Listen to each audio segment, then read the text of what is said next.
Então você pode usar primeiro a caneta e depois a cirurgia.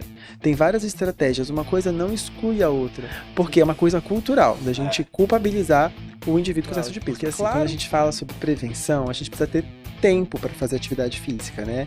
A gente não tem. O médico tradicional, aquele que é acadêmico, estuda, ele sempre se ressente do médico do Instagram que tem sucesso. Olá, vencedores! Sejam muito bem-vindos a mais um episódio do seu podcast Arte de Vencer. Meu nome é Cláudio Gonçalves. Se você é novo por aqui, te convido a se inscrever no nosso canal, dê o seu like, coloque um comentário e compartilhe esse conteúdo. Afinal de contas, você vai ter muito interesse, porque hoje vamos falar sobre saúde. Se você quer acompanhar mais informações do nosso podcast, acompanhe as nossas redes sociais, no Instagram, no TikTok, @podcast Arte de Vencer. Os nossos episódios também estão no Spotify e na IPTV, canal 579 da banda KU e canal 23 da nova parabólica Sky. E hoje eu tenho um convidado super especial, indicação até da minha querida amiga Kizzy Bortolo. Muito obrigado, Kizzy, um beijo para você, que é o Dr. Ramon Marcelino do Nascimento, médico endocrinologista que pertence ao corpo clínico do Hospital Sírio-Libanês. Seja muito bem-vindo. Muito obrigado, Cláudio. Obrigado pela honra de estar aqui participando do seu podcast. Seu currículo, como é muito extenso, vou deixar você mesmo se apresentar. Obrigado. Eu sou médico pela Universidade Estadual do Pará, eu fiz clínica médica pela UNB, fiz a residência de endocrinologia e o doutorado no Hospital das Clínicas. Bastante conteúdo aí para passar para o pessoal. O Dr. Ramon, ele é uma pessoa que procura passar muita informação, né, para os seus seguidores, através do seu canal do Instagram, que a gente vai passar já já, com bastante informação útil, né? E como foi para você, que profissional da saúde, lidar também com essa, com essa geração de conteúdo frente às câmeras, de pegar uma câmera, gravar, não é fácil, né? Então, eu sempre digo que o médico tradicional, aquele que é acadêmico, estuda, ele sempre se ressente do médico do Instagram que tem sucesso. Porque o médico do Instagram, ele vende coisas polêmicas, ele trabalha justamente com essa área do conhecimento, muitas vezes incerta, mas ele se posiciona, ele tem persuasão, ele tem uma boa oratória, então ele acaba ganhando muita gente com o algoritmo que vai mostrar aquilo para as pessoas que têm interesse. Uhum. Eu acho que a falha tá no médico certo, no médico sério, que ele também tem que se posicionar. Ele fala assim, Exato. pô, não, eu estudei, eu tenho o meu conteúdo, aqui a evidência científica, e as pessoas têm que acreditar. Hoje em dia, não é assim. Então, o médico, ele precisa se expor, ele precisa ter uma comunicação mais clara, mais assertiva, para que ele consiga combater, infelizmente, médicos que hoje querem disseminar fake news. Então, esse eu acho que é um grande desafio. E quando eu vi isso na prática, eu falei assim, ao invés de eu me ressentir, ao invés de eu simplesmente sentar em cima do problema e falar assim, não, ó, isso existe, eu não vou me meter. Eu pensei, não, eu vou fazer diferente. Então, eu fiz uma escola de aceleramento de pessoas, eu fiz curso de oratória, curso de persuasão, para conseguir entender essa comunicação e conseguir bater de frente contra isso. Porque é um caminho sem volta, né? Não tem jeito. E a gente tem muita vítima disso, tá? Brincando ou É não, a verdade. vítima de fake news é o que mais tem por aí. Então você que é um profissional de saúde sério, né? É, o nosso grande parceiro aqui, a PKT Studio, tem um pacote especialmente para você que é profissional de saúde, que quiser gravar o conteúdo, procura a PKT, que é nosso grande parceiro aqui do podcast Arte de Vencer. Ó, eu digo, tá tudo lindo aqui, viu? De primeira qualidade. Obrigado. Bom, vamos falar um pouquinho hoje sobre obesidade, emagrecimento, que são situações que as pessoas têm muitas dúvidas, eu mesmo tenho várias, né? E você, eu acho que o seu conteúdo ele é muito esclarecedor, né? E eu acho que vale a pena a gente trazer, por mais que para muitas pessoas pode ser óbvio, mas eu acho que o óbvio precisa ser dito sempre, porque senão a gente não estaria vendo uma sociedade tão neurótica também atrás dessa solução mágica, né? Mas o que eu acho que é importante a gente levantar, que a obesidade, né, agora em 2025, de acordo com o Atlas Mundial da Obesidade, diz que 68% da população brasileira tem excesso de peso, sendo que 31% com obesidade, colocando o Brasil entre os países com maior crescimento de casos no mundo. Isso é extremamente preocupante, né? Primeiro fator, para quem está nos assistindo, qual a diferença entre aonde é considerado excesso de peso e obesidade? Na verdade, está falando de sobrepeso, né? A gente tem uma classificação mais antiga falando sobre sobrepeso com IMC, que é o índice de Tá. massa corpórea, peso dividido pela altura ao quadrado, até 25. A partir de 25 seria obesidade grau 1, 2, 3 e assim por diante. A gente tem uma proposta de uma nova classificação com obesidade clínica e pré-clínica. O que que seria isso? Pré-clínica seria aquela pessoa que tem excesso de peso, mas não tem nenhuma doença de fato, algum prejuízo para a saúde. Então, ela potencialmente pode ter um prejuízo se ela continuar ou se ela ganhar mais peso. E obesidade clínica seria aquela pessoa que tem um excesso de peso e já tem um diabetes, colesterol alto, artrose, insônia, apneia do sono, depressão, alguma doença diretamente relacionada com excesso de peso.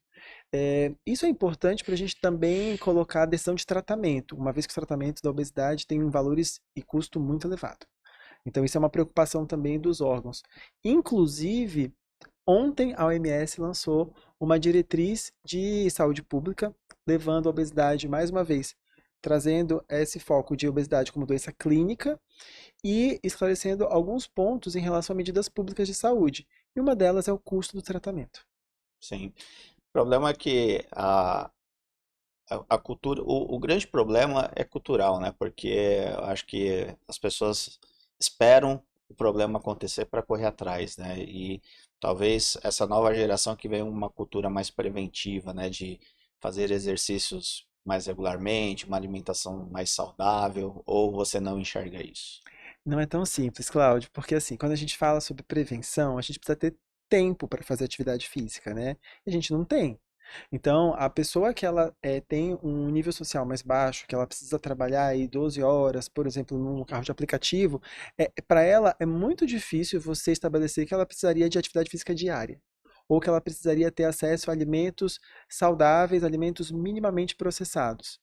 A gente tem um abismo em relação a disponibilidade de recursos, até mesmo a prevenção. Sim. Prevenção seria ter lazer, ter uma comida saudável, ter tempo para poder fazer atividade física, e a gente vê que a realidade das pessoas ela é bem diferente, né? Então a blogueirinha que está no Instagram, pô, vive disso, consegue like, consegue monetizar com isso, então ela consegue fazer uma academia, ter uma alimentação saudável, ter o lazer dela no final de semana.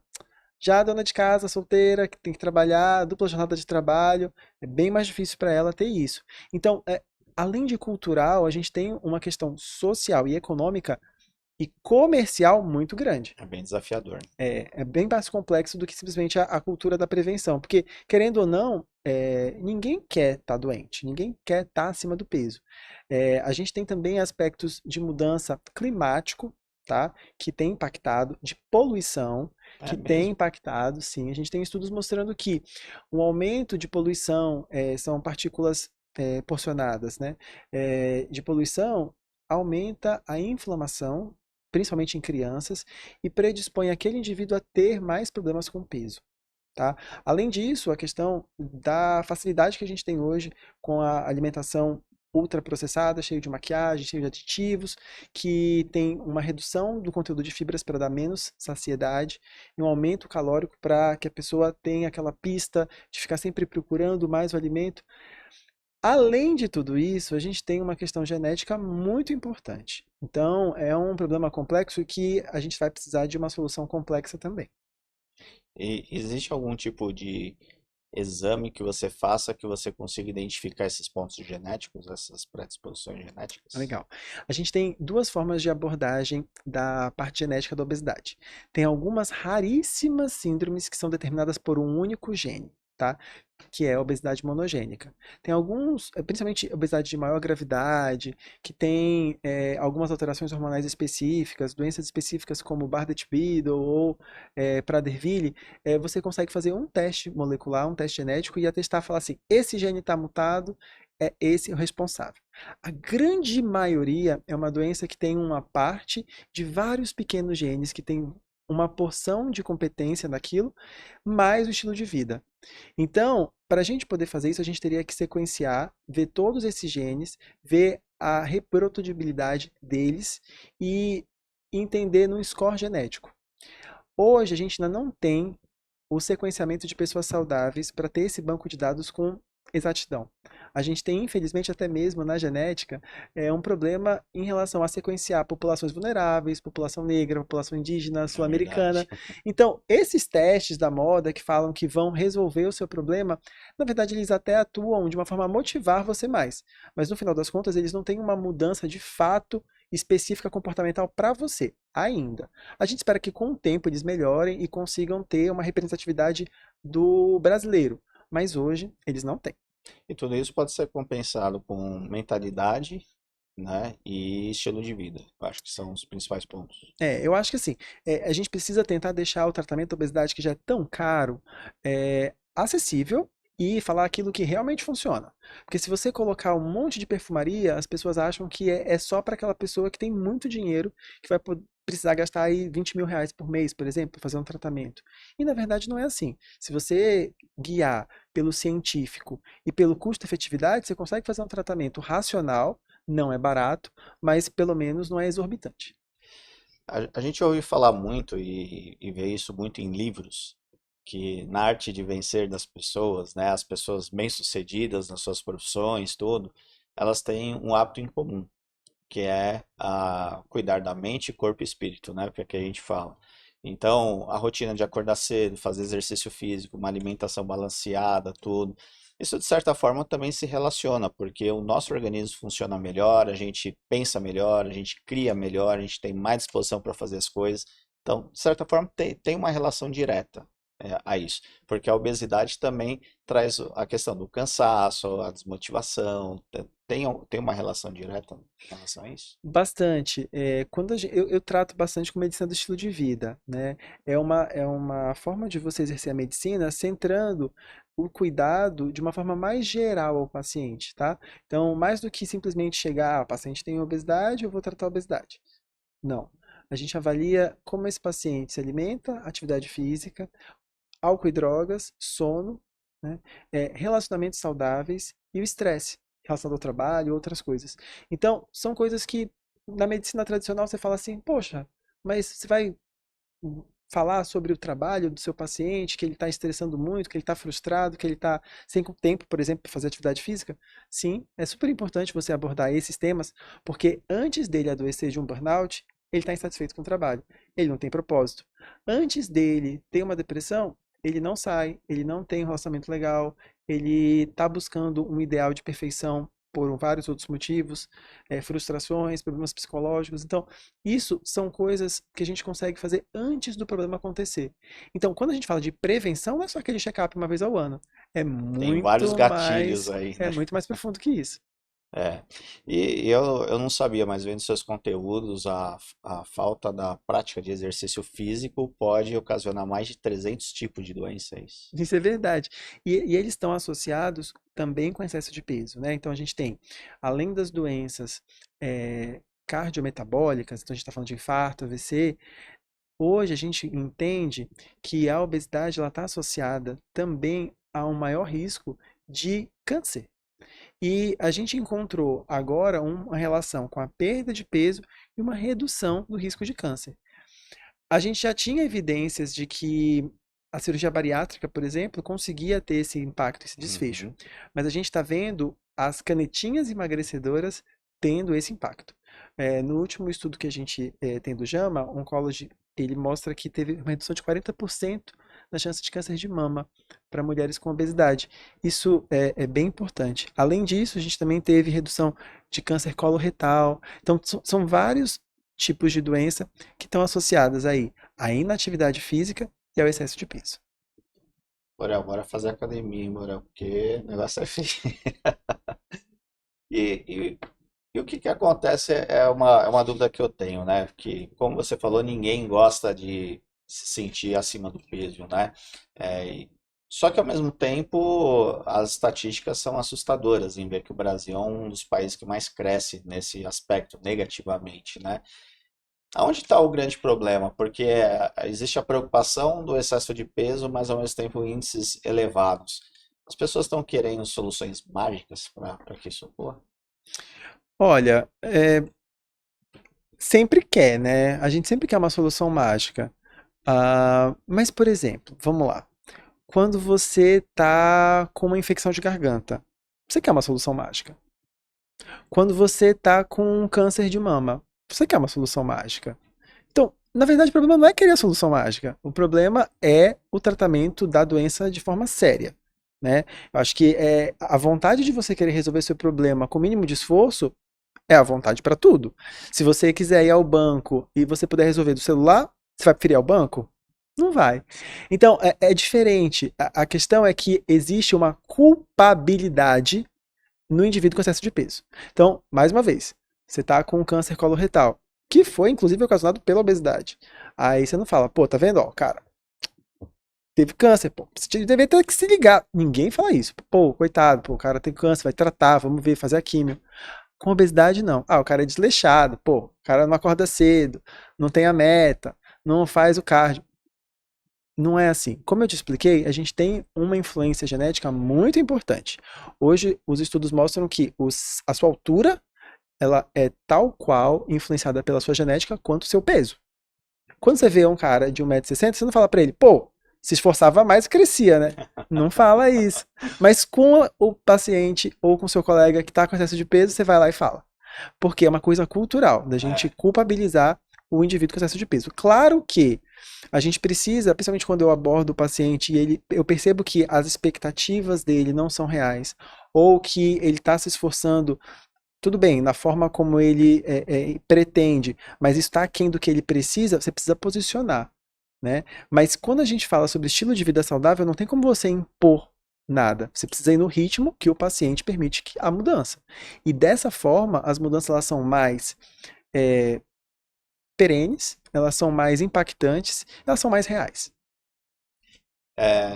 Uma pergunta que todo mundo ah, quer saber essa resposta. É possível emagrecer sem fazer atividade física? Mas é uma péssima solução. Porque quando você perde Me desanima, peso doutor. sem atividade física, você tem um maior risco de perder massa muscular. E aí você tem o maior risco de incorrer sobre sarcopenia, que é a insuficiência da massa muscular, e você pode ter um emagrecimento não saudável, deletério para você, com maior chance de reganho de peso, maior chance de diabetes, fratura e até mesmo mortalidade. Então não é adequado. Não é o que a gente recomenda. Agora, atividade física, eu percebi que você falou só academia. A gente tem muito mais coisa para fazer do que além da academia. Esportes, essas Qualquer coisa coisas. que você goste. Hoje a gente percebe que, na verdade, só de você se levantar a cada 2 horas já reduz seu risco cardiovascular. Então, só de você levantar da cadeira, dar uma voltinha, pegar um café, voltar, já reduz. Contagem de passos, a gente tem várias estratégias, tá? Mas principalmente quando a gente fala de medicina do estilo de vida, é fazer o que você ama, o que você gosta. Uhum. Eu, por exemplo, gosto de dançar. E eu vou na academia para dançar e depois aproveito e acabo fazendo a musculação. Mas o meu foco, a minha âncora emocional, tem as pessoas que estão lá, que gostam de mim, que cobram se eu não for, e isso me motiva a sempre estar indo. Mas isso resolve esse problema da questão de não perder massa muscular? Sim, qualquer atividade física é melhor do que nenhuma. Então a gente está falando sobre atividade física. Tá. Pode ser aeróbica, anaeróbica. Claro que se você tem um problema em relação à sua massa muscular, ou tem alguma doença que acomete o músculo, como por exemplo miastenia graves, que ataca a placa motora e acaba dando maior risco de sarcopenia, é mais interessante fazer a musculação. Mas qualquer atividade física é melhor do que nenhuma. Então, uma pessoa que está inativa, faça o que você gostar de fazer. Comece, né? Comece. Depois. E essa procura por remédios, né? Uhum. O pessoal sai procurando e você falou uma coisa bem interessante, né? A solução mágica, ela até pode existir, né?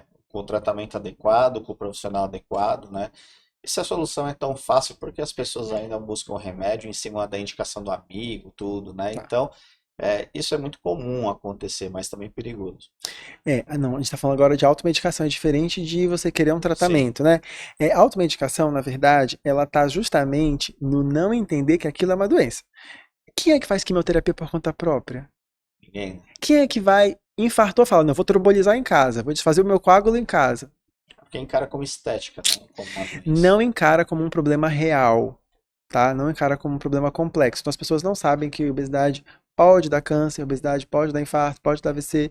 Então, se elas entendessem a gravidade, a magnitude do problema, elas com certeza buscariam um atendimento adequado. Agora, a gente também precisa tornar o tratamento mais acessível, que é justamente essa diretriz do OMS que foi lançada ontem, pedindo um maior acesso, uma equidade no tratamento. A gente tem um movimento de tornar o acompanhamento e o tratamento da obesidade high ticket. Né? Você percebe que a gente tem cursos para isso, formando médicos que têm essa formação para deixar o tratamento cada vez mais caro para o paciente.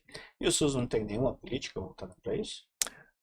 Tem, mas ela não é acessível a todos e ela não é resolutiva. Então, por exemplo, a gente tem fóruns estudando a possibilidade da inclusão da semaglutida, mas que foi derrubado agora. Então, tentou-se incluir a semaglutida, que é o princípio ativo da caneta Ozempic e Wegovy, mas não foi aprovado. E isso é algo que a gente tem sempre que ver. Claro, é um custo adicional, mas também é um custo em relação às complicações que o SUS vai ter que às vezes é gastar. muito maior. Não, o estudo foi feito e foi visto que era custo efetivo. Mas aí eles têm a questão da cirurgia bariátrica. Mas a conotação é que seria um ou outro. E a gente sabe que não é um ou outro. O problema é tão complexo que a gente precisa, às vezes, fazer a bariátrica, dar o remédio, reoperar, entendeu? Tem casos muito graves de obesidade que você vai precisar de somar esforços. Então não é como se você estivesse tomando hoje um remédio para perder peso e você não conseguiu atingir a perda de peso que regularize as suas taxas, que você não vai fazer a cirurgia. Então você pode usar primeiro a caneta e depois a cirurgia. Tem várias estratégias, uma coisa não exclui a outra. Você não precisa ter que escolher naquele momento. Você vai fazendo as coisas à medida que aquilo for proporcional. Você não opera uma pessoa de cara, você precisa fazer 2 anos de acompanhamento e uma preparação. Quase que um último recurso. Não é o último, porque como eu te falei, mesmo depois de operar, você pode ainda fazer a medicação depois, né? Mas são coisas escalonáveis. A gente sabe que perder muito peso em pouco tempo não é saudável, né? Mas a bariátrica, ela promove isso, né? Você perde muito peso em pouco tempo. É saudável? Quando a gente decide por fazer uma cirurgia bariátrica, você precisa ver as indicações, né? Então, se é uma pessoa que ela está bem compensada do ponto de vista psiquiátrico, né, que ela tem, por exemplo, um diabetes ou um pré-diabetes, que a chance dela evoluir ali para a necessidade de uso de insulina com o tempo é a solução que a gente tem. Ninguém faz uma cirurgia pensando que aquilo vai ser deletério para o paciente. É uma solução de intervenção Não mais deveria. rápida, pode, de repente, acarretar em outras coisas. Não, qualquer cirurgia. Se for operar um dente, você vai ter um risco. A cirurgia bariátrica não é isenta de risco, Sim. mas é um risco controlado de uma pessoa que vai fazer um pré-operatório, que tem uma indicação e que ninguém fala do outro lado. Outro lado é você não operar, deixar aquela pessoa engordar ainda mais e ela ter um prejuízo funcional pro resto da vida.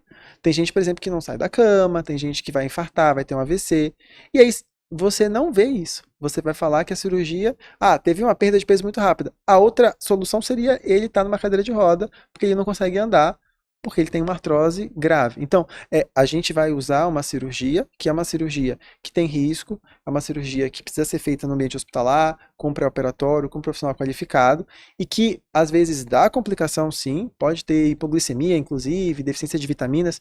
A pessoa vai continuar a ter que ir acompanhando com o médico, vai ter que continuar fazendo a reposição das vitaminas, mas ela optou por aquele tratamento por um motivo, porque do jeito que estava, ela teve falência no tratamento clínico. E isso é uma das indicações da cirurgia bariátrica. Ela tentou perder peso com as medicações, ela não conseguiu. Então, qual seria a outra opção? Deixar ela, a míngua, sem tratamento?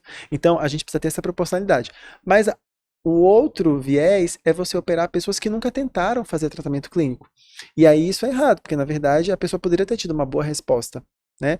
Claro que tem alguns tipos e alguns graus. Então, se é uma obesidade muito grave, você já pode, desde o início, conversar com o seu paciente e oferecer, porque você percebe que o tratamento clínico talvez não consiga suprir sua necessidade. Mas se é uma pessoa que nunca tratou, tem obesidade grau 1 ou grau 2, seria interessante você fazer um tratamento clínico primeiro e preparar ela para justamente o que vem pela frente. E tentar evitar, se possível, porque ela pode entrar na fila, Sim. fazer a preparação, perder muito peso, como esses casos do Instagram, você mostra, olha, o cara era assim, Pode. Se ele mudar completamente o estilo de vida dele, é possível.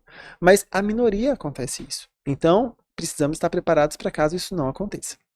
E em que situações ou para que tipo de pessoas que é recomendável, né, com acompanhamento médico, o uso de medicamentos? Então, a gente tem a recomendação para, por exemplo, TMC acima de 27,5 com alguma glicemia alterada, colesterol alterado, você já poderia pensar em utilizar as medicações, né? A gente tem aprovado no Brasil, além das canetas emagrecedoras, alguns comprimidos também que ajudam, e a decisão ela é pautada no comportamento da pessoa. Então, a gente tem nos últimos 5 anos estudos mostrando que, a depender da forma como você se alimenta, talvez nós tenhamos um ou outro medicamento mais adequado para você. Por isso que a automedicação é tão ruim. Porque uma das que eu sempre falo da automedicação é que às vezes você vai no remédio que seu vizinho usa e que talvez não seja melhor para você. Aí você toma um remédio, não perde peso, se frustra, gasta um dinheiro e você fala, tá vendo, ó, não deu nada. Pode ter contraindicação também. Claro, claro. Isso é uma das, né? A outra é essa que você falou, da contraindicação. Então, a automedicação, ela passa por cima disso. Então, nós temos sim contraindicações para as canetas emagrecedoras. Faço questão de falar isso, porque, por exemplo, tem alguns tipos de câncer de tireoide, principalmente como carcinoma medular de tireoide, problemas de pâncreas, como pancreatite de repetição, transtornos alimentares descompensados, né? Então, compulsão alimentar descompensada pode precipitar uma crise maior ainda. Ah, anorexia nervosa também pode prejudicar mais ainda a pessoa. Então, temos contraindicações sim. E o terceiro é efeito colateral inadequado, né? Se você pega a dose do seu vizinho, ele já está ali 3 meses fazendo tratamento, você usa a dose dele, aí você vomita a alma, desidrata, tem uma lesão renal. Isso pode acontecer, a gente vê bastante acontecendo, porque ela não seguiu o que Exato. seria normal, usar a menor dose e aumentando na medida em que seu corpo precisa. Eu sempre falo uma coisa muito importante, Cláudio. Apesar das medicações virem daquela escala assim, 0,25, né, no caso da semaglutida, 0,5, você não precisa obrigatoriamente seguir aquilo. Se você está perdendo peso, se você não está tendo efeito colateral e aquilo está encaixando no teu estilo de vida, você não precisa aumentar a dose.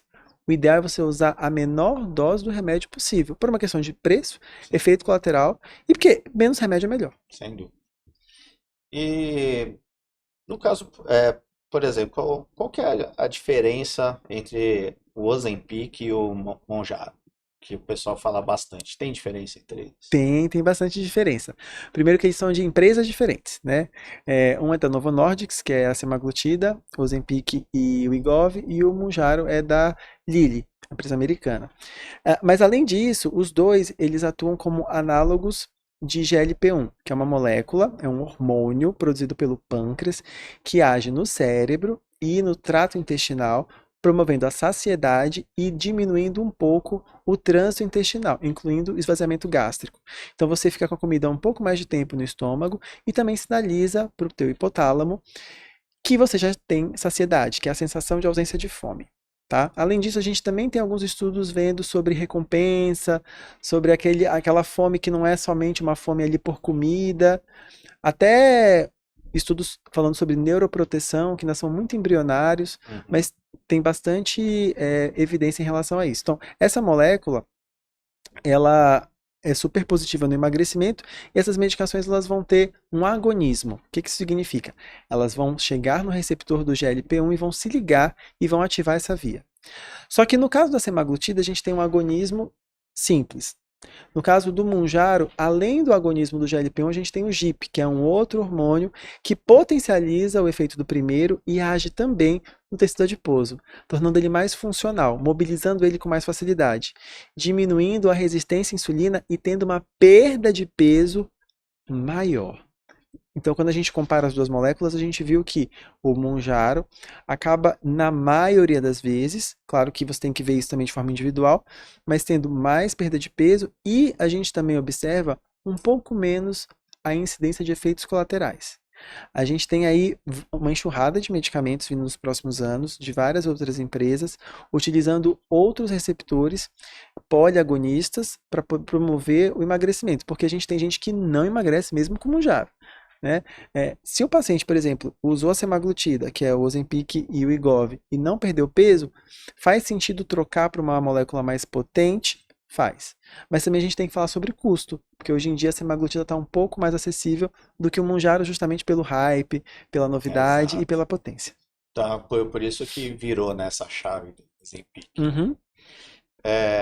Isso é tão perigoso, essa automedicação, porque é tão acessível para as pessoas, elas conseguem muito facilmente ter. Já foi pior, né, Cláudio? A gente lembra que até uns 6 meses atrás não tinha retenção de receita, É. apesar de ser meio que redundante, né? Porque era tarja vermelha, precisava da receita, mas não era cobrado isso no balcão Uhum. da farmácia. Aí a Anvisa, antevendo isso, logo no lançamento do Mounjaro pelo Boom, é, solicitou que todos os análogos de LP1 tivessem a retenção de receita. Claro que ainda assim a gente vê, mas aí é uma questão assim, é uma doença de uma magnitude tremenda, você mesmo falou no início do podcast, tem uma prevalência super grande, então é difícil controlar essa vontade e essa descontrole em tratar. Então, acabou tendo manipulado, acabou tendo gente roubando remédio, É. acabou Tem tendo muita fraude também, né? Muita fraude, pirataria, né? sim, gente utilizando tratamento por conta própria. Então, a gente precisa ter um tempo também para organizar toda essa bagunça que a gente vê hoje no tratamento da obesidade. Mas no mundo ideal seria todo mundo utilizando uma medicação segura, que pudesse ter rastreabilidade, que pudesse ter aí uma segurança com um profissional adequado. Por isso que é importante a informação. Eu falo que é o tema saúde, eu falo que a população, de uma forma geral, é leigo em praticamente tudo, né?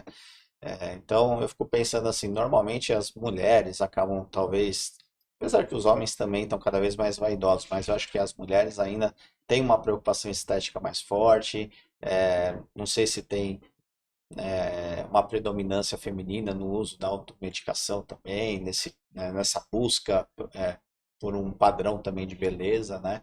Mas o fato é que precisa ter um entendimento, né? E vendo seu conteúdo, eu até fiquei brincando. Nossa, a pessoa tenta emagrecer e pode ficar barriguda, mas grávida, né? Porque Sim, então eu queria que você você viu o falasse um pouquinho episódio? sobre isso, né? Porque eu falo assim, a Legal, pessoa quer legal. perder barriga e de repente ganha outro tipo de barriga, né? Pode, pode. Então, a gente teve, principalmente no Reino Unido, pelo menos acho que uns 60 casos de gestação não planejada por conta dos análogos de LP1. E aí foi emitido um alerta, porque quando você titula a dose, quando você aumenta a dose ou inicia tratamento, lembra que eu falei que ele pode alentecer, né, deixar mais lento o trânsito Sim. gastrointestinal? Ele pode mudar a forma como você absorve, a sua parceira absorve o anticoncepcional. Então é super importante daquela moça que muda muito o horário, ou então que tomou o anticoncepcional e aquilo demorou a ser absorvido, e aí ela pegou justamente num vale, é, da medicação, dela ter um escape ovular e acabar emagrecendo. Vamos lembrar também que a perda de peso tem um papel nas mulheres que têm síndrome do ovário policístico benéfico na fertilidade. Então, aquela mulher que tem um excesso de peso e tem SOP, que é a síndrome do ovário policístico, se ela perde 15% do peso, ela pode regularizar suas taxas e voltar a ovular. E ela não estava ali preocupada com isso, então pode dar uma gravidez indesejada. Se ela ainda assim está tomando anticoncepcional e ela usa o remédio e acaba vomitando, tendo náusea, diarreia, vômito, pode perder a eficácia da pílula. Então, normalmente é de prática que a gente converse com essa paciente, explique para ela, olha, vai mudar a dose, então é bom que a gente utilize um método contraceptivo não oral, ou implante, ou DIU, né, que é o SIU, que é o sistema Uhum. de injeção intrauterino, ou camisinha, e pílula, tem que combinar as duas coisas, mas é importante que ela saiba disso, que o parceiro saiba disso, para que ninguém tenha um filho sem querer. Legal. Por isso que a informação é importante. Bom, a gente vai fazer um pequeno intervalo comercial e já voltamos com a entrevista com o Dr. Ramon Marcelino. Até já. Quero agradecer aos nossos patrocinadores, ao Espaço da Audição, também empresa de aparelhos auditivos, o aparelho auditivo mais vendido do Brasil. A PKT Studio, aqui do Shopping Parque da cidade. Brunt Ciative, uma agência de marketing que vai cuidar de todo o marketing da sua empresa. Bom, pessoal, voltamos aqui com o bate-papo com o Ramon Marcelino, endócrino, que pertence ao corpo clínico do Hospital Sírio-Libanês. Ele tem um consultório também, tá tirando muitas dúvidas nossas aqui sobre obesidade, sobre emagrecimento, né? E a importância de buscar sempre um profissional qualificado. Eu acho que tentar fazer as coisas por conta não é legal e o nosso intuito aqui é justamente informar, porque tentar fazer as coisas por conta sem informação pode dar chabu aí. Bom, vamos lá. Eu vi é, uma outra questão no seu Instagram que eu achei interessante. Eu queria que você explicasse para o nosso público, que é a diferença entre o GLP-1 e a eloralintide, é isso? Isso. Lembra que eu falei sobre novas medicações? A Sim. gente tem aí uma outra forma da gente abordar o excesso de peso. Então, a amilina é também um hormônio produzido aí no pâncreas e que pode ter um efeito na perda de peso. E a gente está vendo algumas publicações falando sobre agonistas também da amilina.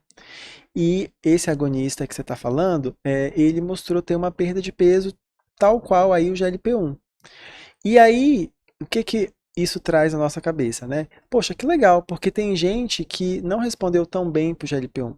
Então, tem gente que a gente não consegue usar a medicação, ou porque vomita demais, ou porque teve alguma alergia, por algum efeito, ou não perdeu a quantidade de peso suficiente para normalizar suas taxas, a gente vai precisar de um tratamento adicional. Então, você pode combinar, assim como na quimioterapia, você pode colocar duas medicações para poder colocar, né? Ou na infecção, você tem que usar dois remédios para a obesidade, a gente está surgindo uma época que a gente vai ter uma pluralidade de tratamento. Claro que isso aumenta ainda mais o custo, é um tratamento ainda mais complexo de manejar os efeitos colaterais, mas é algo que teoricamente a gente percebe que vai ser algo bom para o paciente. Ter aí medicações que ele possa. Ah, esse daqui eu me dei bem, esse daqui não dei tão bem. Porque vamos lembrar que é um tratamento crônico, né? É um Exato. tratamento que justamente o OMS diz e recomenda tratar por mais de 6 meses. Pelo menos. E aí que torna caro também. Tá, sim, sim, sim. E a gente precisa mudar essa mentalidade. A gente precisa sensibilizar as indústrias a diminuir o preço, a também fornecer acessibilidade. Então, a gente teve aqui, e a gente ainda passa por isso aqui no Brasil, uma crise de distribuição de remédio para perder peso. Então, quando chega na farmácia, todo mundo compra. Aí tem a questão do viés de comprar sem receita, que algumas pessoas ainda conseguem, que não é de forma adequada, ideal, e falta para quem precisa. É. Então, isso aí é um grande problema.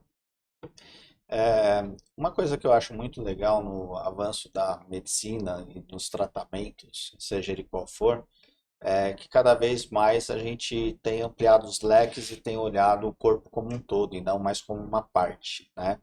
Então isso eu acho muito legal porque o tratamento multidisciplinar ele se mostra muito mais efetivo. E eu e tudo isso que você está falando me parece que é necessário um trabalho multidisciplinar, porque tem a orientação, né, do médico, aí vai ter o profissional que vai talvez adequar uma parte de exercício físico bem orientada também. É, aparentemente tem muita coisa relacionada às emoções das pessoas, então talvez a questão psicológica, mental das pessoas também é importante.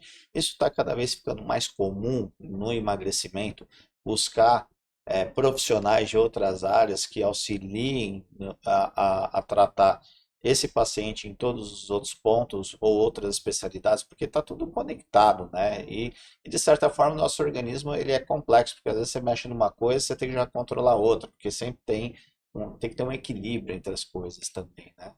Então, como que é hoje isso? Porque, por exemplo, eu trabalho com saúde auditiva, né? E antes o fonoaudiólogo e o otorrino que tratava de questões auditivas, né?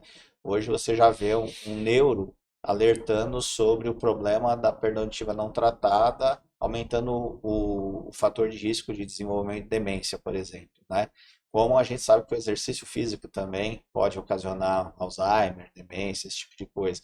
Então, o quanto você enxerga a importância desse processo que eu particularmente eu vejo, não sei se o doutor tem essa mesma sensação, de a gente trabalhar de uma forma muito disciplinar, pensando no paciente como um todo e não só como uma parte.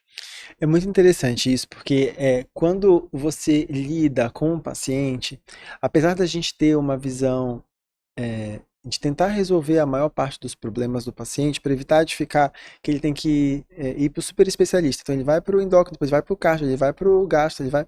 Então a gente tenta ter uma resolutividade, mas a depender da gravidade, isso nem sempre isso é possível. Né? É super importante de ter essa, na verdade, é uma transdisciplinaridade, que você vai navegar na especialidade do outro e conversar com o outro. Então, eu não só ligo para o personal, né, para o educador físico, para poder falar para ele assim, olha, esse paciente está usando remédio para perder peso. Então, o treino dele precisa ser um treino diferente. O descanso dele precisa ser um descanso diferente. Ele precisa entender que ele precisa comer antes do treino, porque senão ele vai ter um déficit energético e ele não vai conseguir render. E isso vai impactar o colega.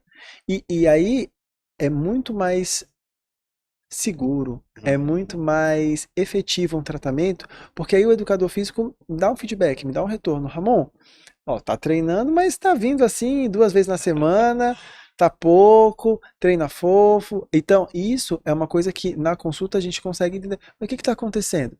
Da mesma forma, o nutricionista, né? Então, se a gente... Até pelos suplementos que o pessoal Sim, sim, utiliza sim. também na onda da indicação do amigo, né? Você viu que teve um escândalo da melatonina, inclusive, abrindo só um parêntese, que a gente está com uma dúvida se a melatonina não aumenta risco de insuficiência cardíaca. E todo mundo aí, não, mas é um suplementozinho que eu compro lá, vai para os Estados Unidos, traz a minha melatonina. Não é bem assim, tudo tem uma indicação, tem um risco, um benefício. Mas voltando ao que você está falando, então assim, quando a gente tem, por exemplo, um nutricionista, é super importante do médico sinalizar, colega, tem uma compulsão alimentar. Então eu não vou poder deixar esse paciente muito tempo em jejum, eu não vou poder restringir de uma forma agressiva. Estratégias nutricionais como jejum intermitente são completamente contraindicadas. Então é importante você dialogar. Mas olha, eu vou te falar, é muito difícil, viu? Porque hoje a gente tem cada vez profissionais que se fecham mais em bolhas, se fecham também para poder fazer essa troca e tem pontos de vista extremistas. Então é um exercício, mas com certeza seria a forma mais honesta e a forma mais séria de se tratar. Sem dúvida. E a importância também dos profissionais de saúde participarem também de congressos, eventos como o doutor participa, porque o avanço é muito rápido, né? O que nós tínhamos de solução há um ano atrás hoje é diferente, daqui 6 meses já é diferente. Então, eu acho que deve ser um grande desafio também se manter atualizado, né? Porque em Sim, todas as áreas o avanço é muito rápido. Sempre surge uma coisa nova, uma pesquisa nova, né? Então, isso, isso eu falo que é importante na hora de buscar um bom profissional, saber quem está efetivamente atualizado, né? Justamente a gente não correr esse risco de estar com o pensamento de 5 anos atrás e hoje já tem soluções mais eficientes também, né? E em relação a jejum intermitente, que todo mundo, tem muita gente que defende o jejum intermitente como processo de emagrecimento. Ele é efetivo, não é? Como que funciona esse processo? ele é efetivo, sim. A gente está falando sobre jejum intermitente para perda de peso. Só que a gente precisa entender o que é jejum intermitente, né? Ficar 12 horas em jejum é jejum intermitente? Não. Né? É você dormir. Então, a Uhum. primeira coisa é a gente estabelecer que, na literatura médica, a nomenclatura jejum intermitente é utilizada para situações em jejum acima de 16 horas. Né? Então, se você de fato passa mais de 16 horas, né, em jejum, aí você pode classificar ali num tipo de jejum intermitente. Agora, isso é necessário para todo mundo? Não. É uma estratégia. Se isso faz sentido para você, se isso se adequa à sua rotina e você não tem nenhuma contraindicação, como uma deficiência energética, né? Se sentir muito fraco, ter aí um rompante para comer na quebra do jejum, compulsão alimentar, culpa, aí não seria a melhor estratégia. Mas se você é aquela pessoa que tem uma rotina super corrida, tem dificuldade às vezes de conseguir um meio termo quando vai se alimentar, talvez possa ser uma coisa a ser conversado. E principalmente para aquelas pessoas que se motivam muito no início da perda de peso. Porque a única diferença que a gente tem no jejum intermitente é a velocidade da perda de peso ser mais rápida no início do que um déficit calórico equivalente. tá? Se isso for algo que faz sentido no teu processo de motivação, pode ser algo a ser conversado com o teu profissional de saúde que está liderando aquele teu processo de tratamento de excesso de peso. Agora, os benefícios de redução de câncer, redução de doenças degenerativas, melhora da função celular, isso tudo, essa questão mais celular, foi visto em fungos. Os principais estudos foi visto em fungos. Os outros estudos são muito embrionários, estão muito no início. A gente não tem nada que bata de fato com a literatura que nos advogue para escolher esta como uma preferência melhor do que as outras. Então tem outras Tem alternativas. outras que podem ser utilizadas. Interessante. É, eu queria que você falasse e também explicasse para quem está nos assistindo sobre o food noise. Food Noise. Food Noise é uma coisa nova que apareceu aí nos últimos 2, 3 anos, que é um pensamento excessivo em comida que acaba atrapalhando a sua produtividade, acaba atrapalhando os afazeres no dia a dia. A gente teve o maior boom do food noise, na verdade, com os análogos de GLP-1, as canetas emagrecedoras que diminuíram esse food noise, e as pessoas começaram a notar, falou assim, nossa, mas eu não estou mais pensando no jantar. A gente tem alguns questionários que foram validados no exterior e faltam de validação ainda no Brasil, mas a gente consegue fazer uma tradução temporária até ter essa validação, que tenta fazer um diagnóstico melhor. Por que que isso é importante? Porque a gente percebeu que isso incomodava as pessoas, né? Então, você ficar excessivamente pensando Mas em o que comida ao gera longo, isso? Esse pensamento excessivo em comida? o pensamento excessivo em comida faz com que você, de fato, coma mais, Mas né? tem um motivo assim que faz você pensar mais em comida? Sei lá, um estilo de vida? Porque eu vou falar por mim, né? Uhum. Eu sou um tipo de pessoa que se deixar, eu trabalho tanto que se deixar eu esqueço de comer. Pelo contrário, eu não penso em comida, né? Às vezes eu tenho que o relógio fala assim, opa, tá na hora de almoçar, mas não é porque a fome bateu, né? É um negócio assim meio que não tô pensando nisso. Mas, por exemplo, se eu decidir trabalhar um dia em casa, parece que eu tenho que ficar caçando coisa para comer, Uhum. né? Então, tem algum cenário assim que te desperta esse food noise, alguma coisa nesse sentido, ou não? Ou é metabólico mesmo? Não é só metabólico, existe um componente de pistas, né? Então, o fato de você ter o acesso à comida é um comportamento que faz com que você busque a comida. O O fato de acesso. você ver a comida, sentir o cheiro da comida, saber que ela está ali, a facilidade e principalmente a confusão das emoções. Então, você está triste, está entediado, tá com raiva, tá magoado, tá precisando de uma recompensa, é o mesmo centro de recompensa. Entendi.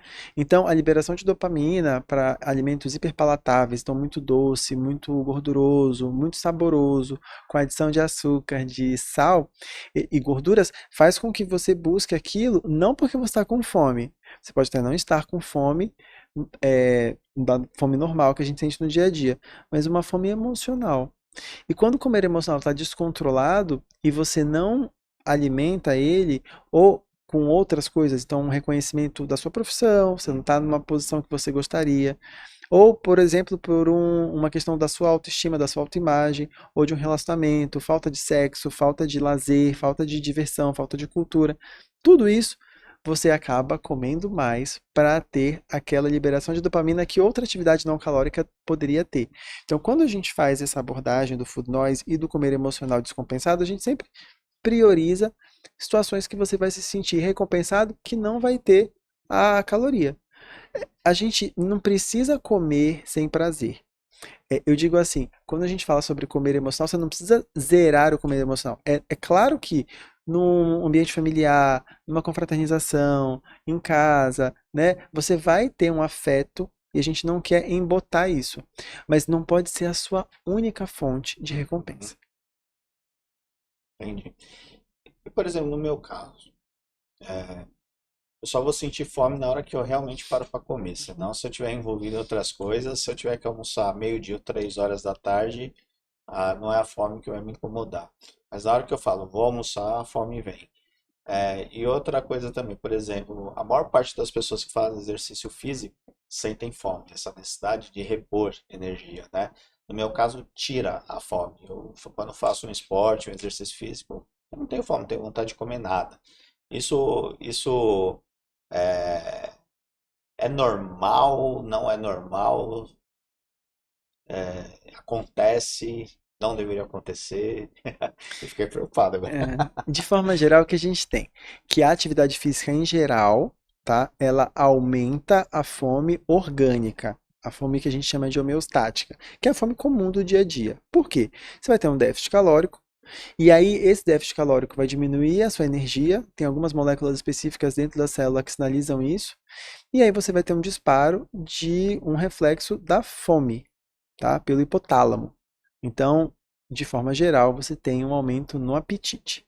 Entretanto, quando a gente tem uma liberação de dopamina, de, né, epinefrina, de cortisol, de toda aquele hormônio da atividade física, de uma recompensa, às vezes você até ganha uma maratona, ganha alguma coisa, a gente percebe que esse cenário pode ser benéfico para diminuir a fome de alimentos hiperpalatáveis, então de chocolate, de açúcar, de gorduras, que às vezes ali acaba atenuando aquela vontade daquela recompensa.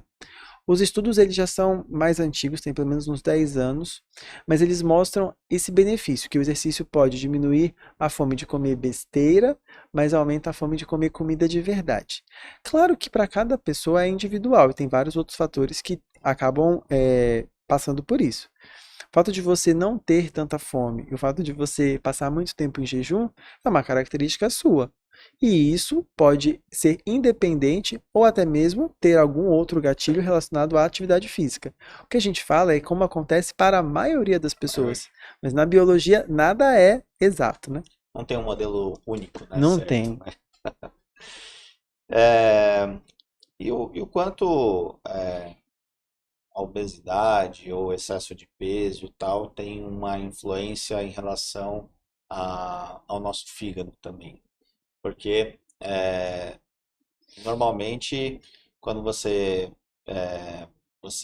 excede o peso, você tem mais chance de inflamar o seu fígado. Tem uma ligação direta em relação a isso, né? Então, no processo de emagrecimento, também tem que se ter um cuidado, uma atenção em relação ao fígado ou não. Eu não entendi a pergunta. Um cuidado em que sentido? Porque assim, quando você ganha peso, você, de certa forma, você está aumentando gordura também no seu fígado Isso, e isso pode gerar inflamação. Mas um emagrecimento rápido também, isso ajuda a eliminar também essa gordura no isso, fígado, né? isso. E essa eliminação rápida, ela é prejudicial ou ela é benéfica? Ah, tá. Na maioria das vezes ela é benéfica, Tá. tá? Quando a gente tem uma inflamação no fígado, a gente tem como meta uma perda de pelo menos 15% do peso corporal para conseguir reverter a inflamação e a fibrose, para evitar disso evoluir para uma doença mais séria. A partir do momento que você tem a gente tem a esteatose hepática e a gente tem a doença metabólica do fígado. Quando você passa simplesmente da gordura estar presente no fígado para ela inflamar, já é um risco muito maior de ter cirrose e de ter câncer no fígado. Então, a perda de peso, ela é indicada para reverter isso, com ou sem medicação. Agora, quando você tem uma inflamação muito grave no fígado e você faz uma cirurgia bariátrica e o paciente acaba perdendo peso de uma forma muito acelerada, esse problema, em alguns casos, pode piorar. Por isso que quando a gente tem uma inflamação no fígado pela gordura, a gente, claro, almeja a perda de peso, mas precisa ter um acompanhamento mais sério, porque você pode piorar pela mobilização da gordura, isso pode acabar prejudicando ainda mais o processo de inflamação. Sem contar que também a perda rápida de peso pode estar associada, todas as perdas de peso podem estar associadas a problemas de pedra na vesícula. Então, é importante também de ter um acompanhamento médico para poder verificar o que está acontecendo. Vou chamar mais um intervalo comercial e já voltamos com esse bate-papo com o Dr. Ramon Marcelino do Nascimento. Até já. Fala pessoal, Diego da Eletrodeal. Nós da Eletrodeal somos referência no mercado de tecnologia, em automação, áudio e vídeo, home cinema, piso aquecido, aromatização, redes Wi-Fi, focado em trazer para o nosso cliente conforto, segurança, comodidade, ligado a uma experiência imersiva, fazendo assim com que ele tenha a melhor experiência. Bom, pessoal, voltamos aqui com o Dr. Ramon. Você falou a respeito da vesícula, né? Que efeito tem nas pessoas que tiveram que remover a vesícula em função de pedras, essas coisas? Que tipo de interferência isso pode ter? A gente tem que lembrar que a vesícula, ela vai guardar a bile, que é a secreção do fígado, para emulsificar, para facilitar a digestão das gorduras. E aí, então, se você não tem a bile, você continua, a bile concentrada na vesícula, você vai continuar tendo a bile, mas ela não vai ser excretada, não vai ser lançada no alimento quando você vai comer. Ela vai ficar pingando ali. E isso pode ter uma interação em relação à absorção de algumas vitaminas. A maior parte dos pacientes não vai ter deficiência, mas pode ser algo a ser considerado. E uma outra coisa é a questão da digestão. Então, a digestão das gorduras pode ficar prejudicada, dando alguns graus de intolerância. Então, a pessoa come gordura, pode ter diarreia porque não conseguiu absorver, não conseguiu digerir aquela gordura. Queixas de dispepsia, de mal-estar, de empachamento também podem ocorrer. Então, a vesícula, ela pode dar esses sintomas, se ela for retirada Eu cirurgicamente. vejo que as pessoas que eu conheço ficam sempre na dúvida, tira ou não tira, por uma prevenção, por uma questão da pedra, né, que existe Não, mas algo lá, se não né? tiver pedra, não se tira a vesícula. Não, Né? não, não, não. Porque é uma cirurgia bem invasiva. Você tem que abrir ali a barriga, a não ser que tenha um pólipo, uma lesão pré-maligna, uma lesão pré-cancerígena, aí sim. Mas se você não tem pedra Mas e se não tem tiver e não sintoma, tiver incomodando, deixa lá também. tem que ver o tamanho. Mas pode ser, se por exemplo o risco cirúrgico do paciente for elevado, ou se aquilo realmente não estiver dando sintoma nenhum para ele, ela for pequena, pode. É uma coisa possível de só acompanhar com o ultrassom. A sensação que nós leigos temos é que tudo na medicina, né? Fala assim, tudo é bom e tudo é ruim ao mesmo tempo, né? Então falar, tomar café sem açúcar é bom por causa disso, mas é ruim por causa disso. Então parece que tudo tem os prós e contras. Comer muito ovo é bom, mas é ruim para isso também. Então eu acho que isso dificulta muito também esse excesso de informação e de fontes desconectadas, às vezes analisando um aspecto único, né? Faz com que a gente muitas vezes fique perdido e não saiba o melhor caminho. Por isso que o acompanhamento médico ele é fundamental, né? Outra coisa que eu queria te perguntar que, assim, se eu tiver que buscar um endócrino, eu já vou ser seu paciente, Obrigado, Cláudio. porque você falou uma coisa aqui que você me ganhou, né? Que é o seguinte, ó, vocês vão gostar dessa, hein? Preste atenção. Você sabia que você pode perder peso e continuar bebendo a sua cervejinha no final de semana? Explica um pouquinho isso aí. Então, quando a gente fala sobre excesso de peso, é super importante da gente entender de onde está vindo essas calorias, né? É, Quando a gente recebe o paciente que tem um hábito do consumo do álcool, você precisa entender se aquilo está num grau que atrapalha a vida dele e já virou doença, que é um transtorno relacionado ao uso do álcool. Se aquilo é um abuso do álcool, aquilo potencialmente pode piorar e já dar algum prejuízo para ele, como por exemplo, dirigir embriagado, ou perder um dia de trabalho, ou as pessoas estarem ali reclamando que ele está bebendo muito, está sendo inconveniente, ou se aquilo não tem nenhum problema e está dentro ali do aceitável. Vamos lembrar que a bebida alcoólica ela tem caloria, e aquilo precisa entrar na conta. E aí eu sempre converso com o paciente assim, não, tudo bem, se você vai continuar bebendo, para você ter um déficit calórico, você vai precisar ter uma restrição calórica ainda maior. Tem gente que tem desnutrição, que tem deficiência de vitamina porque não come e bebe. Quando a gente vai falar sobre um hábito, a não ser que o paciente tiver realmente um risco iminente, não tem como você chegar para ele e falar assim, ó, a partir de agora você está proibido de beber. É muito mais fácil você ir tirando aos poucos e conversando com ele, explicando, e ele vai vendo os resultados. Porque com o álcool você diminui muito a chance de você conseguir ter uma hipertrofia muscular, de preservar a massa magra, de ter um emagrecimento às custas mais de gordura do que de músculo. Mas ao mesmo tempo, se você chegar e falar para o cara, ó, você não vai beber e isso vai acabar e vai ser assim, Desiste ponto. no meio do caminho. É mais difícil da pessoa ter uma adesão ao tratamento.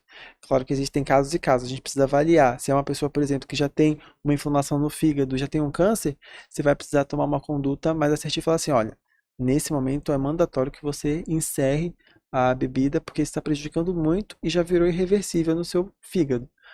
Isso é uma coisa que pode acontecer. Mas sempre no estilo de vida a gente tenta ir no ritmo do paciente. Se ele não dá abertura para a gente, e isso não é uma coisa urgente, a gente tenta abordar alguma outra coisa que ele esteja disposto a mudar naquele momento. E como o doutor vê o uso da tecnologia nesse monitoramento da saúde? Porque cada vez mais as empresas envolvem os anéis, as pulseiras, o relógio, né? A Apple também investe muito hoje para não ser reconhecida mais como uma empresa de tecnologia, de celular, por exemplo, e sim um sistema de monitoramento de saúde que vai medir diabetes, né?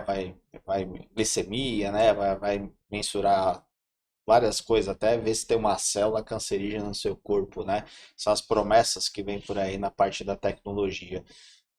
O quanto isso ele é positivo ou também a gente tem que ter um pouco de cautela às vezes com a, a eficiência real desses dispositivos, a ponto da pessoa falar assim, não, meu celular está dizendo tudo isso, eu não preciso ir no médico, né? E vai tudo no que o celular, no anel, e tudo isso tá informando para ele. E ele começa a sozinho buscar essas alternativas.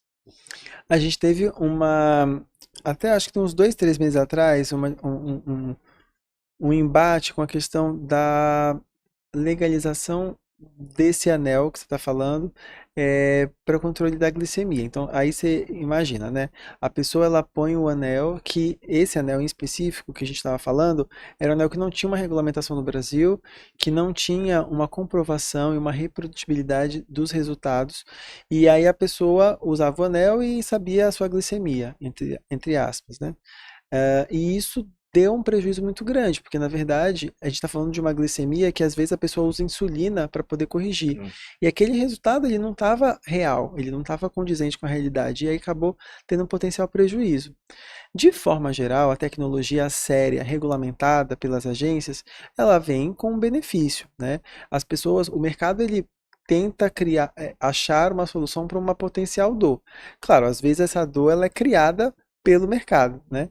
Mas muitas vezes, por exemplo, se a gente for usar agora o exemplo da bomba de insulina, que já tem aí algumas bombas de infusão de insulina que se conectam com o sensor e conseguem prever que o paciente vai ter uma hipoglicemia e encerrar, elas conseguem ter a secreção de insulina, né? A infusão de insulina, elas conseguem ter um benefício em qualidade de vida e até mesmo em risco para o paciente, né? Porque se você tem um mecanismo de bloquear a administração da bomba de insulina durante a hipoglicemia, você ajuda esse paciente a não ter uma hipoglicemia mais grave ainda.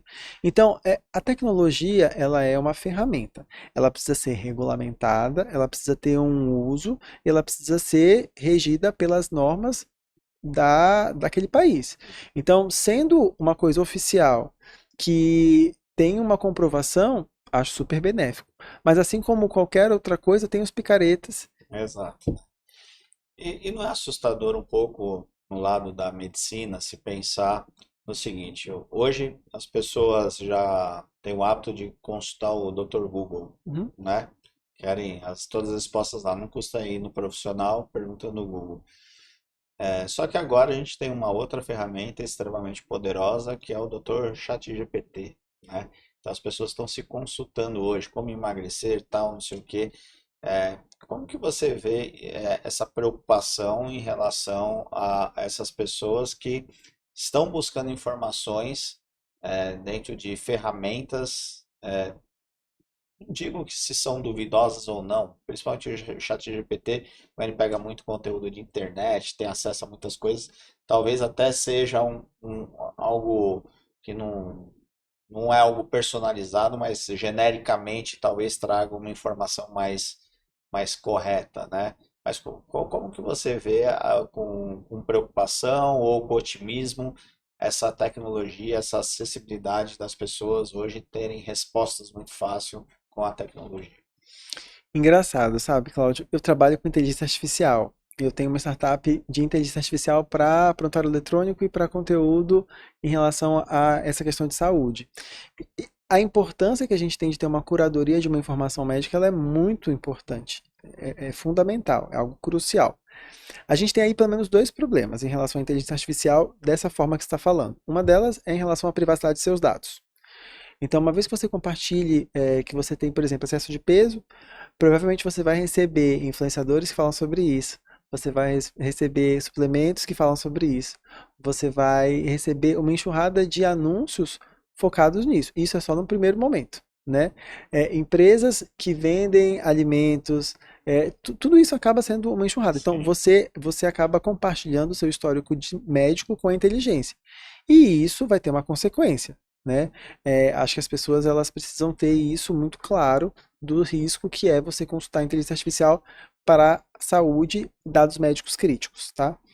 Uma outra coisa também que você mesmo já levantou, a lebre, é que quando você utiliza o ChatGPT, é uma inteligência artificial que não é para aquilo, né? Então, ela não vai ter a curadoria, ela não vai ter uma preocupação e ela não vai ter nem o acesso a, de fato, conhecimento médico de qualidade. Porque a maioria das revistas, hoje, o ChatGPT da médica boa não tem acesso porque elas são de conteúdo fechado. Então, tem outras inteligências artificiais que têm isso, focados para os médicos se atualizarem naquilo que a gente falou sobre isso. Quando você utiliza o ChatGPT, ele vai buscar no folhetim sensacionalista uma notícia, ele vai buscar no blogueiro que fala alguma coisa sem nenhuma responsabilidade. Então, ele põe as informações no mesmo grau de evidência, na mesma importância. E isso pode acabar, de forma a concluir, prejudicando mais do que Sem ajudando, dúvida, porque tá? pior do que a falta da informação é a informação incorreta. Sim, sim, sim, sim. Esse é o pior cenário. Não tem jeito, aí tem que ir buscando soluções, né? Mas existe algum movimento da medicina internacional no sentido assim de toda vez que tiver perguntas específicas na área médica, tentar dar uma informação superficial, mas sempre concluindo a recomendação de buscar um profissional qualificado, enfim, para entender o seu caso. Você sabe se existe alguma coisa? Você discute isso em congressos, essas coisas? Sim, isso esse é um assunto super em alta. É, existe uma vontade, existe até hoje já estratégias e tentativas de bloqueio quando são perguntas muito específicas, tá? Mas assim como é muito novo, a gente está aprendendo a regulamentar. A gente precisa de medidas públicas de regulamentação dos recursos assistidos de inteligência artificial. Isso é muito importante. Não só em relação à saúde, mas em relação à exposição de crianças, em relação a crimes, em relação à mídia social. Tudo, né? Então, não é um problema só nosso, né? E como você enxerga aqueles anúncios que a gente vê muito na internet, nas redes sociais, assim, emagreça em 14 dias, compre o e-book, compre o curso, compre o método, não sei o quê. Como que você enxerga tudo isso? Então, assim, Cláudio, eu não comprei o e-book para saber, né? Então, às vezes tem algum conteúdo que vai mudar a vida dessa pessoa, às vezes é uma coisa que pode ser. A questão é o tipo de conteúdo, né? Aquele conteúdo é um conteúdo de fato feito por uma pessoa séria, qualificada, que vai ter uma preocupação, ou vai te vender um e-book para comprar o segundo e-book, para comprar o terceiro e-book, entendeu? Para ela ganhar dinheiro. Então, eu não sei. A gente tem hoje profissionais sérios na rede social e profissionais picaretas. Essa estratégia, ela utiliza do e-book para poder passar um conhecimento. Agora, se o conhecimento é bom para aquela pessoa e vai ter uma mudança no estilo de vida, se aquele e-book que ela comprou de R$19,90 fez com que ela levantasse da cadeira e fosse se movimentar, é positivo, né? Mas é importante a gente entender que não é esse o único caminho, né? Existe o tradicional hoje, que é você ir numa consulta, conversar com um profissional, saber se aquilo é indicado. Porque, tudo bem, ela se movimentou, mas será que aquele foi a melhor atividade física que ela escolheu?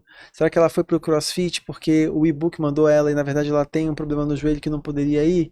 Então, essa questão, ela não individualiza o atendimento, não individualiza o tratamento.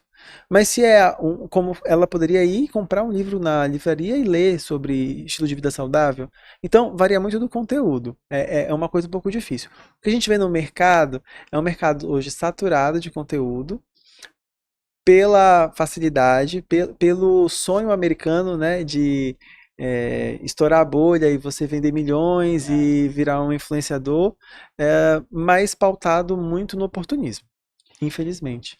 Eu até acho que é, essas soluções fáceis, né, que são vendidas, eu até acho que deve ter algum fundamento por trás disso. Até porque se não tivesse, eu acho que rapidamente, né, iriam denunciar tudo, haveria talvez algum tipo de. Cláudio, isso ia ser o nosso sonho, mas eu vou te dar um exemplo que isso não acontece no nosso país.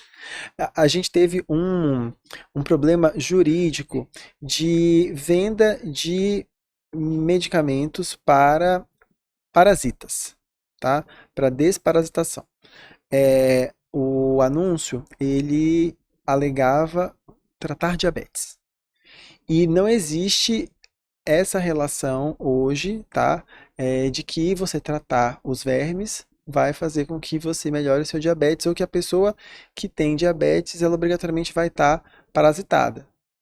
Mas essa influenciadora, ela vendeu o conteúdo dela na internet e aí ela foi mencionada por uma outra profissional de saúde explicando que aquilo não era certo.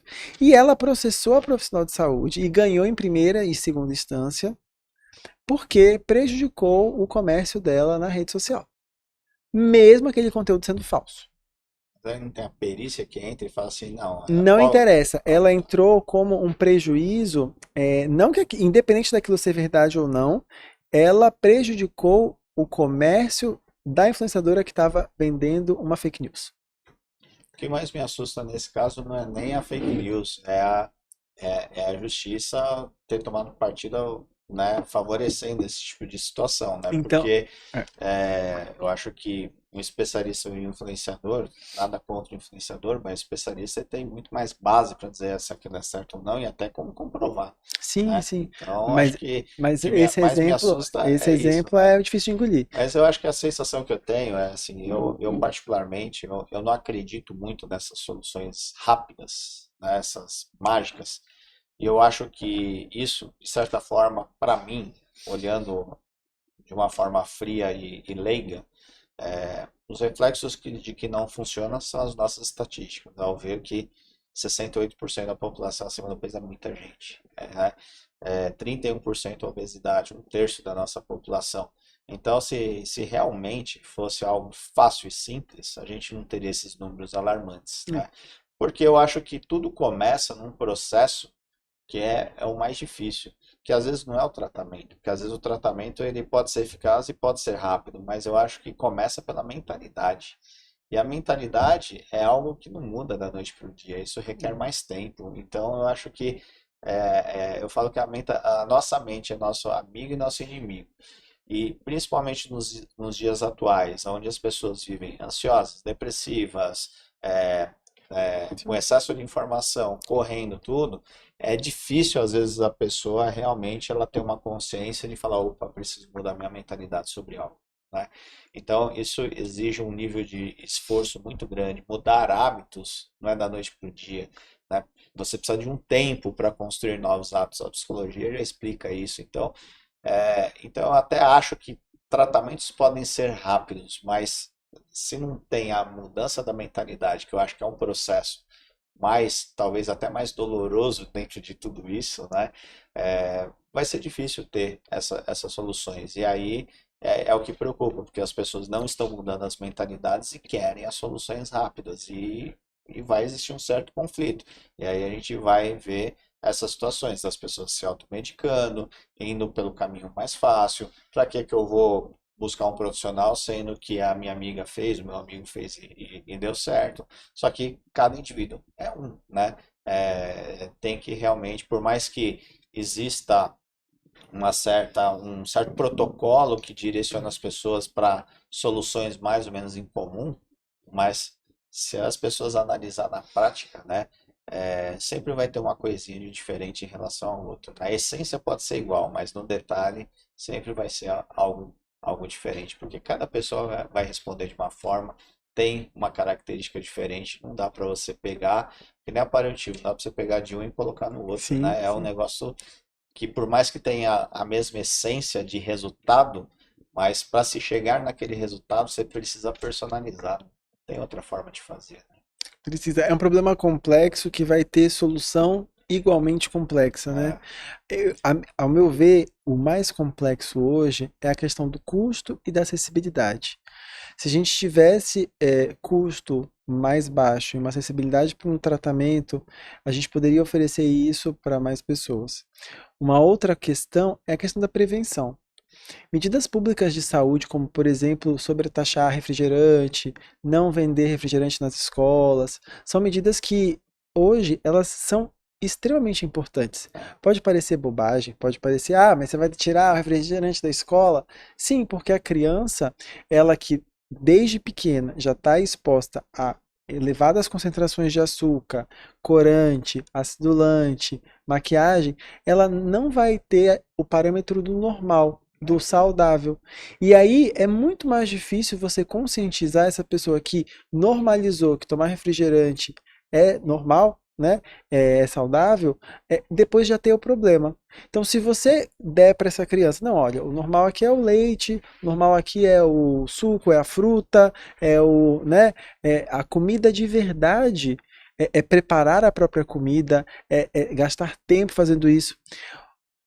A gente tem uma questão em relação a processados, a gente tem também uma questão em relação a comprar comida fora, muito importante. São medidas, mas aí, mais uma vez, se você não dá pro trabalhador a possibilidade dele trazer a própria comida, dele ter onde comer, dele ter o tempo para fazer a comida, o que vai acontecer? Ele vai sair dali, vai comprar um fast food, vai pedir um aplicativo de entrega e vai ganhar peso. Sem contar que quando você compra comida, tem todo um desenho para a obesidade em relação à comida comprada, porque ela é feita para um padrão de um homem de 70 quilos, 80 quilos.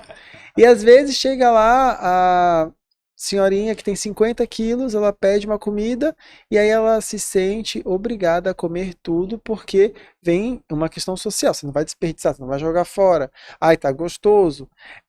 Não é individual, é o padrão. E esse padrão acaba prejudicando.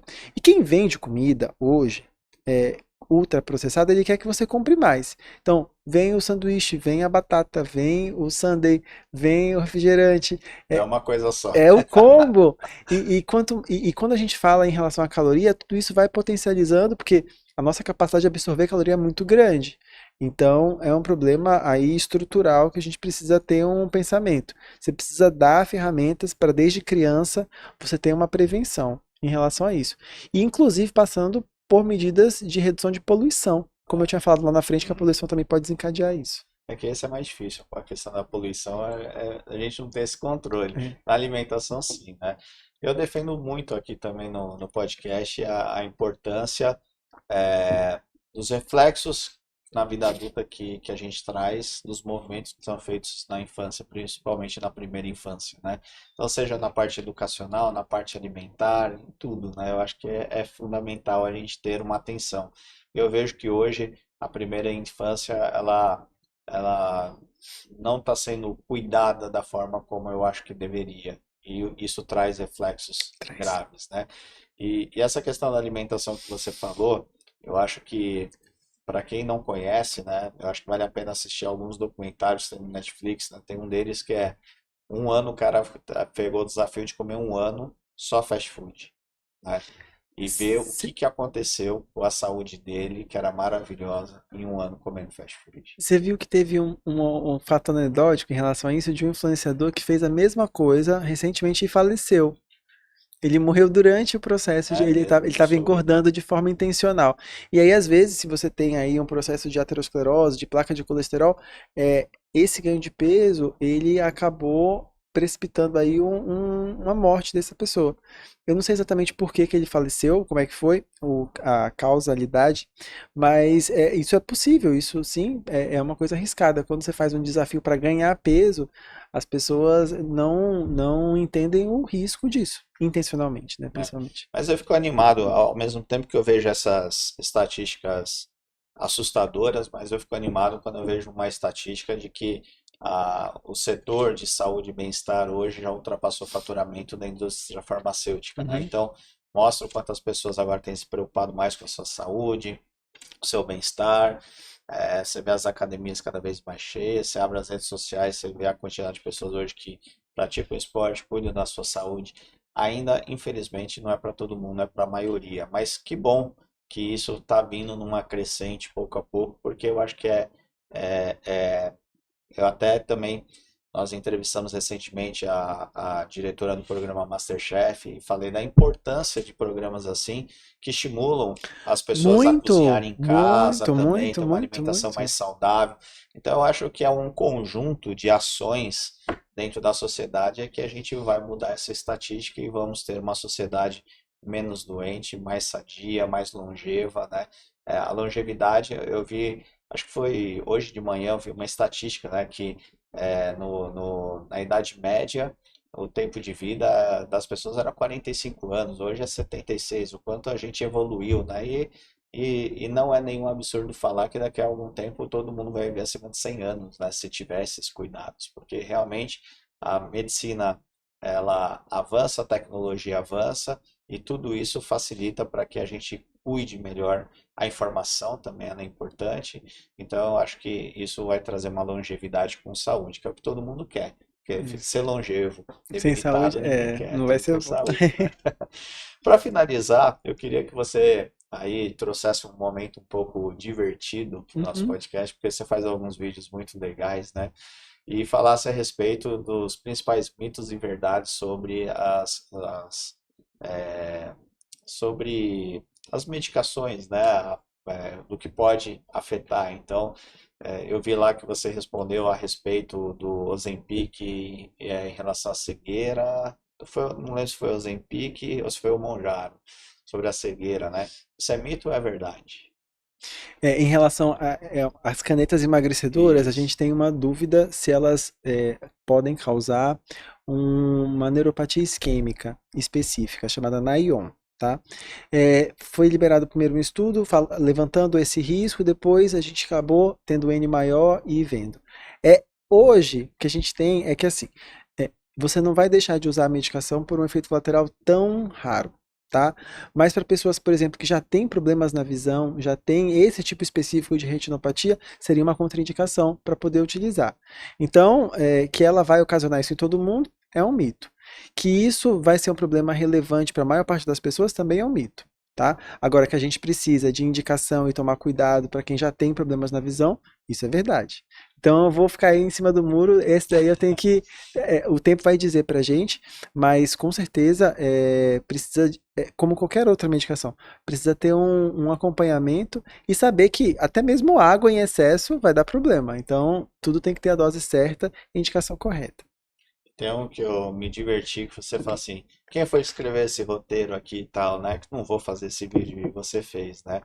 Que teve uma onda que falava a respeito do Ozempic e aumentar o tamanho do pênis e chamar de Ozempica, né? Exatamente, isso aí foi um hit na internet, tava todo mundo, até quem nem tinha excesso de peso, tá querendo usar o Ozempic para aumentar o tamanho do Bilal. Mas é verdade, a parte que a gente vê do pênis, né? Então que fica fora, é, a gente tem um coxim gorduroso que quando ele diminui dá um aspecto maior. Além disso, a gente tem vários outros benefícios em relação à saúde masculina, em relação à ereção, em relação à libido, aumento de testosterona, porque a gordura, não sei se você sabe, Cláudio, mas ela produz hormônio feminino. Por isso também que está associado a maior risco de câncer de mama. O excesso do hormônio feminino pode propiciar aumento de câncer estrógeno dependente. No homem, diminui a testosterona. Pode dar ginecomastia, aumento das mamas, diminuição da libido e prejudicar a saúde masculina. Então, quando o homem está muito acima do peso e a testosterona está baixa, o que a gente primeiro recomenda antes de dar testosterona, que hoje também é uma moda de dar testosterona para todo mundo, Verdade. é você perder o peso, normalizar, para ver se o próprio corpo ali já não consegue reorganizar. E se persistir os sintomas e o déficit continuar, aí sim você pode pensar numa reposição hormonal masculina.